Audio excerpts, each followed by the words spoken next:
Mark Bennett had worked as a wildlife rehabilitator at the Rocky Plains Wildlife Center for over 15 years. But nothing, not even a lifetime of rescues, could have prepared him for what he discovered that crisp autumn morning. The sun was barely rising over the hills when he received a call from a local farmer. "You need to see this to believe it," said the voice on the other end, Tom Wilkins, a weathered man who had farmed the land for 6 decades. "There's a falcon in my barn, but it's what she's with that'll shake you." Mark expected an injured bird tangled in equipment or a nest built somewhere inconvenient. Instead, what he found would become one of the most astonishing stories in wildlife rehabilitation history. As he pulled up beside the old red barn, Tom stood waiting, wringing his leather gloves nervously. "She's up in the hayloft," Tom whispered. Ow. "Been there 3 days now. I've never seen anything like it." They climbed the wooden ladder together. Light streamed through the planks, filtering across stacked hay and old beams. The scent of straw mixed with dust and early morning cold, then a soft sound. A falcon's call, but it was different, gentle, almost like a lullaby. As Mark reached the loft and stepped into the light, he froze. There, nestled in a bed of hay and bits of torn insulation, sat a female peregrine falcon. But she wasn't alone. Curled against her feathered body were 3 tiny bobcat cubs, barely 2 weeks old, eyes barely open, breathing in rhythm with the falcon's chest, and she was grooming them. With slow, delicate movements, she smoothed their fur using her beak, as if they were her own hatchlings. "Found their mama on the side of the road," Tom said quietly behind him. "Car must have got her.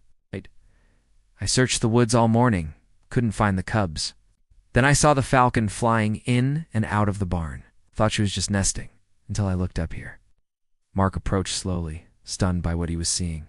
The falcon didn't flinch. She simply watched him, calm, intelligent, guarded, but not afraid.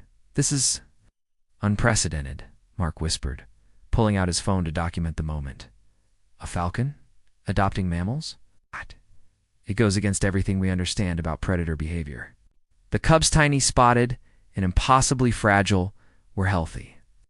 Clean, fed, nestled beneath a creature that by nature's logic should have ignored or even harmed them. But this falcon, who Tom later named Aurora, after her luminous plumage, had defied instinct. She had chosen compassion. Within days, news of the miracle in the hayloft spread through the nearby mountain town of Cedar Ridge. Mark contacted Dr. David Langston, renowned expert in avian behavior from the University of Montana. Within hours, Langston and his team arrived to study the phenomenon. "In all my years of researching raptors," Dr. Langston said, adjusting cameras in the barn, "I've seen crows care for orphaned chicks, even owls nesting together. A falcon raising bobcat cubs. This is rewriting our understanding of animal behavior." Aurora adapted with startling intelligence. She shifted her hunting behavior, catching smaller prey and preparing the metro-moving feathers, breaking it down into small, manageable pieces for the cubs. "She's learning," Mark noted as they reviewed camera footage. "See here? 3 days ago she left the feathers on. Now she's stripping them. She's adjusting to their needs." The cubs named Ridge, Timber, and Ember responded to Aurora as if she were their true mother. They chirped back to her calls. They slept beneath her wings. They watched her every movement. Tom, whose barn now housed this miracle, became their quiet protector, my late wife used to say. "Love doesn't care what shape it comes in," he murmured one evening as Aurora gently taught the cubs to groom themselves. "These little ones, they're proving her right." As the story spread, media outlets reached out. Wildlife photographers and national reporters begged for access. But Dr. Langston set firm boundaries. "This isn't just a heartwarming story," he said. "It's a once-in-a-generation opportunity to study adaptive behavior. This is science. This is sacred." Weeks passed. The cubs grew stronger, and this falcon defying the rules continued to evolve. She developed unique calls for each cub. She responded to their cries with feline-like urgency. She's becoming bilingual in animal behavior, Dr. Langston explained, maintaining her raptor instincts while adopting maternal traits from an entirely different species. Then an extraordinary moment. Timber, the boldest cub, wandered too close to the loft's edge. In a flash, Aurora swooped down, grasped him by the scruff with her beak, and gently carried him back to the nest. A falcon.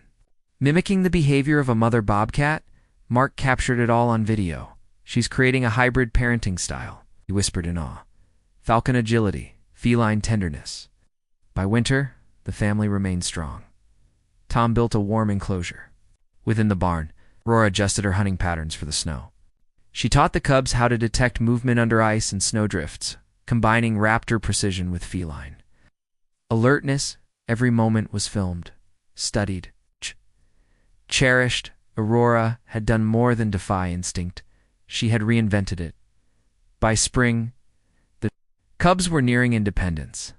Aurora encouraged them to explore beyond the barn, but never far. On a bright April morning, she led them to the tallest beam in the barn. She launched into the air, performing graceful aerial loops above their heads.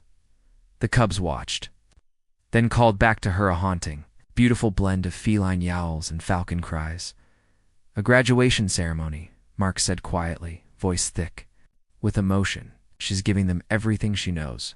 One last time, summer came. The cubs, now sleek, strong, and wild, claimed territories around the farm. But they never strayed far in Aurora. She remained, soaring above, watching, guarding, mothering. What began as an accident of fate turned into one of the most compelling scientific stories in modern history. Aurora, the falcon who chose to love beyond species, reminded the world that family isn't defined by blood or biology but by bond. Mark, Tom, and the entire scientific community knew. They had witnessed something rare, something sacred, something that would forever shift how we see the boundaries between species and the unspoken language of love. If this story moved you, share it, like it, and subscribe to Pawthos, where wild hearts find home and nature's miracles are just the beginning. Subscribe to Pawthos, where love defies instinct.